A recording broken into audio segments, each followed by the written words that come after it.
दोस्तों जय हिंद। दोस्तों आपका हमारे YouTube channel one day exam पाठशाला में हार्दिक स्वागत है। दोस्तों आज का हमारा टॉपिक है सेंट्रोसोम। क्या? सेंट्रोसोम।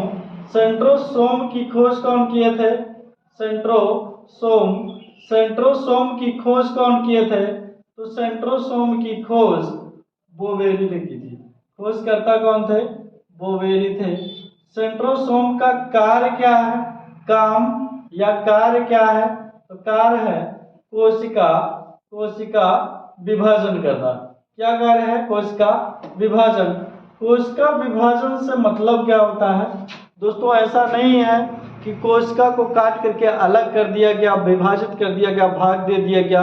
कोशिका विभाजन नहीं, अपनी कोशिका के समान एक नई कोशिका ही बना लेना कोशिका विभाजन कहलाता है। अपनी कोशिका के समान एक नई कोशिका बना लेना क्या कहलाता है? कोशिका विभाजन। और कोशिका विभाजन का कार्य कौन करता है? सेंट्रोसोम। सेंट्रोसोम करता है।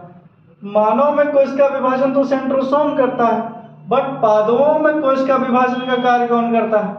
पादपों में कोशिका विभाजन का कार्य पादपों में कोशिका विभाजन का कार्य कौन करता है? तो कोशिका विभाजन का कार्य पादपों में कोशिका विभाजन का कार्य सेल प्लेट करता है। कौन करता है? सेल प्लेट करता है। दोस्तों अनियंत्रित बहुत महत्वपूर्ण है, पूछा जाता है कैंसर का कारण क्या है? कैंसर का कारण क्या है? तो अनियंत्रित कोशिका विभाजन को ही कैंसर कहा जाता है। अनियंत्रित कोशिका विभाजन ही को क्या कहा जाता है? कैंसर कहा जाता है। मानव में सबसे तेज कोशिका विभाजन कहाँ होती है? मानव में सबसे तेज कोशिका विभाजन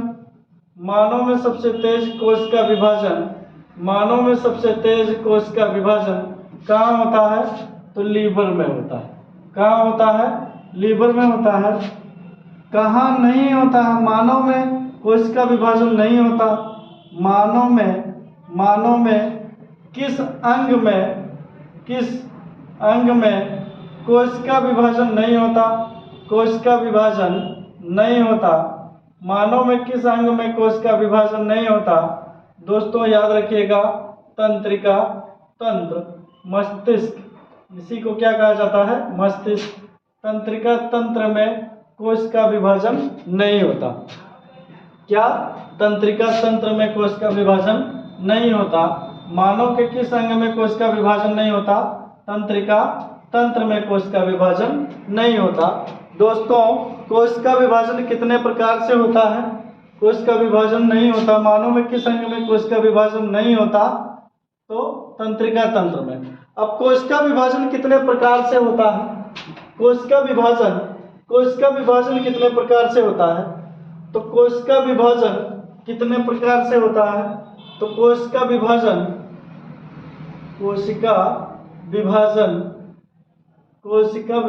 कितने प्रकार से?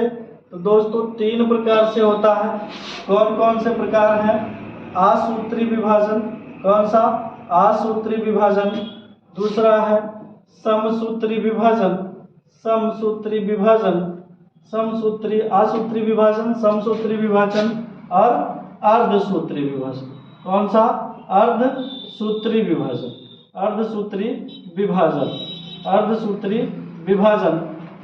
दोस्तों ये पूछा जाएगा, आसूत्री विभाजन को इंग्लिश में पूछ लेता है, अंग्रेजी में नाम पूछना शुरू कर दिया है।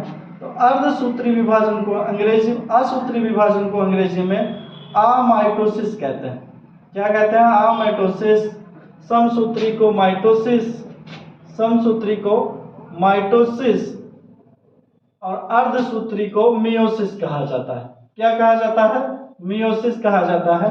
आसूत्री विभाजन किस में होता है? दोस्तों हमने बताया अभी आपको कि कोशिका के समान एक नई संरचना बना लेना, सेम टू सेम, वही कोशिका विभाजन है। असूत्री विभाजन किस में होता है? तो प्रोकैरियोटिक जीवों में। किस में होता है? प्रोकैरियोटिक जीवों में। प्रोकैरियोटिक किसे कहा जाता है? प्रोकैरियोटिक की श्रेणी में किसे रखा जाता है? तो प्रोकैरियोटिक में उन को रखा जाता है जिन्हें हम खुली आंखों से नहीं देख सकते हैं। Example virus. क्या वायरस? दोस्तों वर्तमान में कोरोना वायरस चल रहा है, क्या आप कोरोना वायरस देख पाते हैं? नहीं देख पाते हैं। तो प्रोकैरियोटिक परिभाषा वे चीजें या वो जंतु जिन्हें हम खुली आंखों से नहीं देख सकते हैं, बल्कि इनको देखने के लिए हमें टेलीस्कोप या माइक्रोस्कोप की आवश्यकता पड़ती है, उसे प्रोकैरियोटिक की श्रेणी में रखा जाता है। ये बहुत तेज डेवलप होते हैं। प्रोकैरियोटिक सबसे तेज कोश का विभाजन किसमें होता है? सबसे तेज कोश का विभाजन किसमें? तो प्रोकैरियोटिक में। एग्जाम्पल में आप लिख लीजिएगा, एग्जाम्पल में वायरस। और ये अविकसित होते हैं। क्या होते हैं? अविकसित होते हैं, पूर्ण रूप से विकसित नहीं होते हैं। कौन? असूत्री। समसूत्री में कौन है? समसूत्री में सर्वाधिक 99% विभाजन, 99% विभाजन मानव में यही होता है। 99% विभाजन मानव में यही होता है। दोस्तों कैसे होता है? जैसे हमारे आपके जब चोट लग जाती है तो क्या अर्धसूत्री विभाजन होगा? आधी घाव पूरी हो जाए और आधी ना पूरी हो, ऐसा नहीं होता है, बल्कि पूरी के पूरी घाव पूरी हो जाती है। इसलिए इसमें घाव भरने में किस समसूत्री विभाजन का प्रयोग होता है? किसका? समसूत्री विभाजन का। कायिक कोशिका, कायिक कोशिका, कायिक कोशिका, कायिक कोशिका को ही सोमैटिक सेल कहा जाता है। सोमैटिक सेल कहा जाता है। इसमें भी किस सूत्री विभाजन का होता है? समसूत्री विभाजन का। गेंडे की घाव बहुत तेजी से भर जाती है, उसमें भी समसूत्री विभाजन बहुत तेज होती है। छिपकली की पूंछ देखे होंगे, उस कट जाने पर उसके भी घाव बहुत जल्दी से भर जाती है। किसके कारण? समसूत्री विभाजन पर। चोट लगने पर घाव भर जाना, उदाहरण स्वरूप लिख सकते हैं, चोट लगने पर घाव भर जाना। चोट लगने पर घाव का भर जाना, घाव का भर जाना किसका उदाहरण है? तो समसूत्री विभाजन का उदाहरण है। अर्धसूत्री विभाजन ओनली 1% होता है, ओनली 1%। और कब भैया? तो ये जनन के समय होता है। जनन के समय, जनन के समय होता है। कैसे होता है? जैसे अर्धसूत्री विभाजन में जैसे पिताजी के कितने गुणसूत्र? 46 गुणसूत्र। और माताजी के कितने गुणसूत्र? 46 ही गुणसूत्र होते हैं। ऐसा नहीं होता है कि बच्चों में 46 और 46 दोनों को मिला करके 92 गुणसूत्र बन जाए। तो उसमें 23 गुणसूत्र पिता से और 23 गुणसूत्र माता से आते हैं। तो आधे 46 के आधे माता से और 46 के आधे पिताजी से, इसलिए इसमें अर्धसूत्री विभाजन होता है। दोस्तों अब आगे बढ़ते हैं। गोल्जी बॉडी कौन थे? गोल्जी बॉडी कौन थे? तो ये एक वैज्ञानिक थे। और गोल्जी बॉडी की खोज कौन थे किए थे? गोल्जी बॉडी, गोल्जी कौन थे? गोल्जी एक वैज्ञानिक थे। गोल्जी बॉडी की खोज कौन किए थे? तो गोल्जी बॉडी की खोज कैमिलो गोल्जी किए थे। कौन किए थे? कैमिलो गोल्जी किए थे। कैमिलो गोल्जी किए थे। कैमिलो गोल्जी किए थे। ये क्या करता है? ऊर्जा का परिवहन करता है। ऊर्जा का परिवहन करता है। ऊर्जा का परिवहन, ऊर्जा का परिवहन कौन करता है मानव शरीर में? तो गोल्जी बॉडी। दोस्तों कैसे करता है ये? कैसे करता है? जैसे अभी हम बोल रहे हैं, तो बोल रहे हैं तो हमारे शरीर को बोलने के लिए ज़्यादा आवश्यकता है। क्या हाथ पैर को ज़्यादा आवश्यकता है? नहीं है। तो पैर से ऊर्जा को ये जीभ तक ला रहा है, हमारे आपके मुंह तक, हमारे मुंह तक ला रहा है। तो कौन ला रहा है? Golgi body. एक है इंडो ईआर का कभी कभी फुल फॉर्म पूछ लेता है। Endoplasmic reticulum.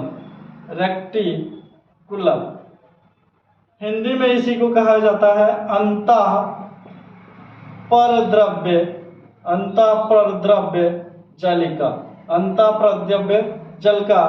इसका कार्य क्या है? कार्य क्या है? तो कोशिका का ढांचा प्रदान करना, कोशिका के अंदर ढांचा प्रदान करना, ढांचागत बनाना, या कंकाल भी हम आप कह सकते हैं। इसकी खोज कौन किए थे? कितने प्रकार का होता है? तो एंडोप्लाज्मिक रेटिकुलम 2 प्रकार का होता है। कितने प्रकार का? 2 प्रकार का होता है। क्या क्या? एक होता है स्मूथ ईआर जो किसका बना होता है? वसा का बना होता है। किसका? वसा का। दूसरा होता है रफ एंडोप्लाज्मिक रेटिकुलम, ये किसका बना होता है? प्रोटीन का बना होता है। किसका? प्रोटीन का बना होता है। आगे गोल्जी बॉडी की खोज कौन किए थे? Camillo Golgi. और कैमिलो गोल्जी ने ये बताया कि मानव शरीर में ऊर्जा का परिवहन कैसे होता है। दोस्तों अब पढ़ते हैं राइबोसोम के बारे में। राइबोसोम को क्या कहा जाता है? तो प्रोटीन की फैक्ट्री कहा जाता है। क्या कहा जाता है? प्रोटीन फैक्ट्री किसे कहा जाता है? तो राइबोसोम को कहा जाता है। इसके खोजकर्ता कौन थे? तो जॉर्ज पैलेड। खोजा किसने? राइबोसोम को खोजा किसने? जॉर्ज पैलेड ने खोजा। किसने? जॉर्ज पैलेड ने खोजा था। किसने? जॉर्ज पैलेड ने। और राइबोसोम को प्रोटीन की फैक्ट्री कहा जाता है। राइबोसोम में 2 प्रकार के, एक 70S राइबोसोम पाया जाता है, एक 80S राइबोसोम पाया जाता है। एक 70S राइबोसोम पाया जाता है, दूसरा 80S।